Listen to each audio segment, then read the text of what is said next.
All right, I got here a 2012 Subaru Legacy. This car's a mess. I'm honestly not here for the customer's complaint. I'm here to help out a friend of mine who's the mobile guy who's working on this. The story with this car is the blower motor didn't work. So this guy came down and the filter was filthy and the blower motor I think was bad. So he replaced the blower motor, and then it was running and smoking, and he got nervous. I think the tech cut the wires to the blower motor because he was nervous. He couldn't figure out the problem. He left it and he called a different guy to come look at it. And when that guy showed up, the car's a no crank. So officially now it's a no crank. Now the other guy who was looking at it was telling me that whatever, the customer was acting very unreasonable, and he was screaming at my friend how he's calling the cops on him and he wants a new car. And so I don't know, I'll try to come down. I'm not looking at the blower motor, I'm just fixing this no crank, so you know you can't be upset at him. So it's a no crank. Let's go into neutral. Alright, there's nothing there. So he said he looked at a fuse for the output, and he said the ignition switch is giving power. So obviously you gotta start from scratch, because just, you know, otherwise you get messed up. Let me get my computer, get a diagram. Alright, let me get a diagram for this. Pull the key out, I can't believe this. So let's see, we'll go to 908 first. Starting and charging. Starting circuit. Alright. Looks like a nice and simple diagram. So we have here the starter motor, which gets power directly from the battery. The solenoid closes when we get up power on this wire. This white and black wire. So this white and black wire looks like, so here's a starter relay, which gets power from fuse 21 when the ignition switch doesn't start, and it's grounded, I'm guessing, constantly. Hold on, it gets grounded through CVT. We don't have a manual, so that comes down here. It gets grounded from the ECM, and then it gets power and the ECM grounds it when it wants to turn it on. So he told me he saw power on this fuse when he cranked it. Now this has constant power from the battery, and the other one goes to the starter motor right here. So it looks like a very simple circuit. I just have to find the starter relay. It's in the fuse and relay box. I want to pull up on Mitchell.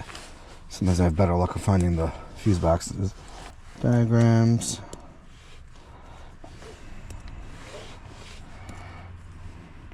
Starting and charging. We need 2.5 liter non-turbo charging. Here, starting circuit right here. So here's the relay. I just like clicking this box, and this is literally the only reason I pay for Mitchell is for those links, which on newer cars it doesn't work, so I don't think it's really worth it. But connector, component location maybe.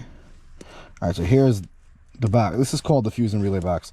This one is the main fuse box. Does this one have, let's see, horn. I don't think it's in here. Yeah, it's not in here. The other guy told me he couldn't find the relay. That's why I'm looking for. So it must be in here, but the fuse and relay box. But I guess it's one of these. They're not named. I'm just gonna go look. Let's see what we got here. So this cover's already off.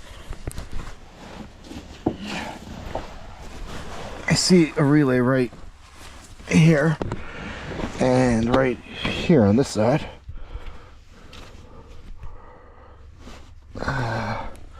I can't see the wires behind it. All right, let me just pull this off, and then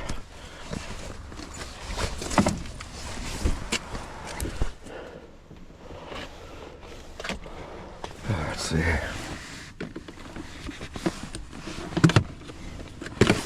Okay, and this.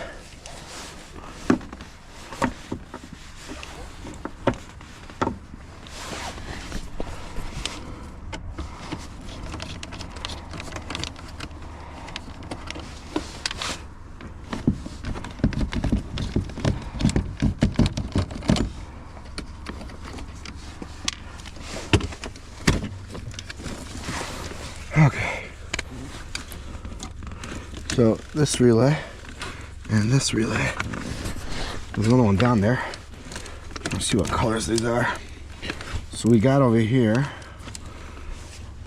the black and blue, a white and blue, and then a white and blue, and a plain white. Let's see the diagram again.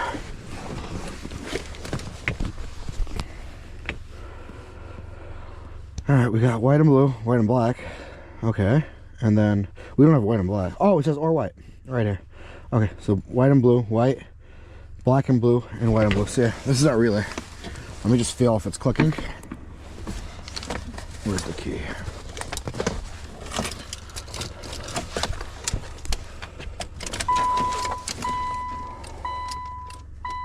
There's no click in here. All right, let's pull it out and let's just do some checks right here quickly. Okay, so we got the load and both sides. Let me get a test light. We'll stick it through. What do I need? It's computer controlled, so I don't want to stick a full size test light through it, but this is 150 milliamps. That should be good. Let's just get this, and I need a needle probe.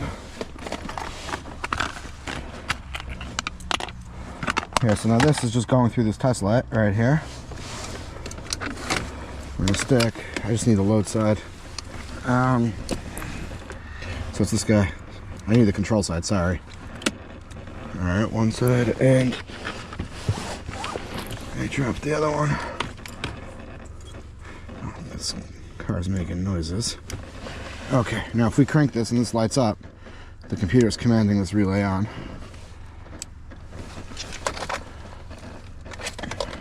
There we go. So the computer's trying to turn it on. Okay, so now let's just see on the other side of the relay. Do we have one side? We should have power.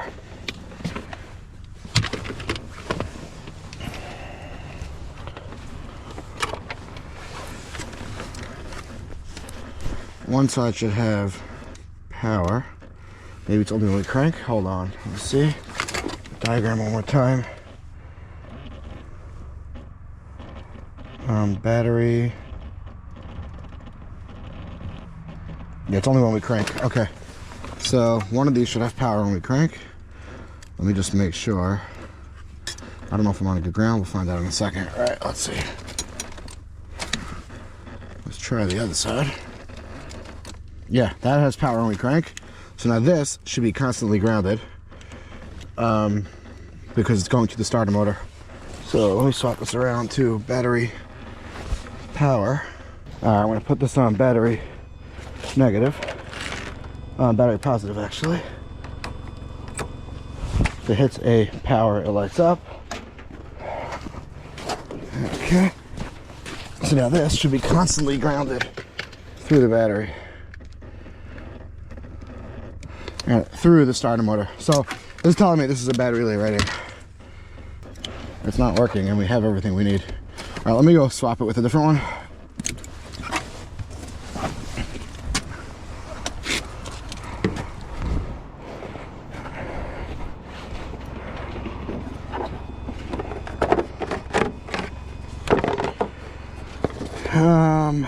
What do we got here? Let's take the horn relay. No, this is the front. So this is the horn relay right here.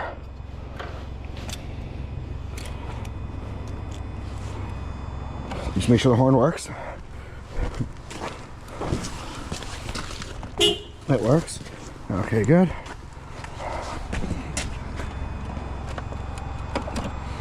Alright, we'll pop this guy instead. Part numbers look the same. In case there's some diodes in it. 07, yeah, the part numbers are the same. Alright, well now, according to my theory, the horn should not work. And it doesn't, so we just got that relay. Alright. This guy really owes the mobile guy an apology. He was really not being nice to him. This has nothing to do with him. It's just a burnt relay that happened after he left. Because he said it was still working when he left. This thing should start now. And it does. It needs a muffler badly, but it's running. Check engine light. I'm not doing anything else. I told him I'm not looking at the I'm not looking at his blow motor in principle.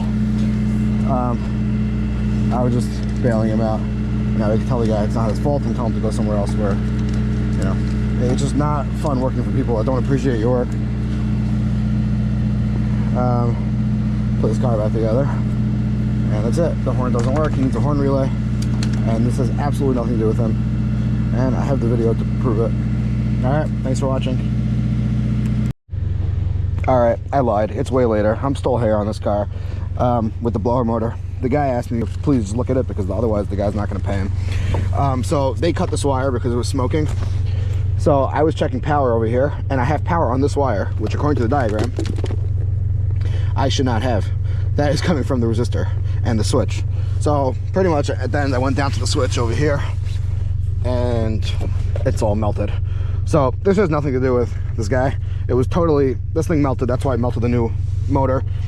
Something was melting in the connector over here when he cut it, you know, but whatever. He needs a new connector over here. I pulled this piece out and it's not bad.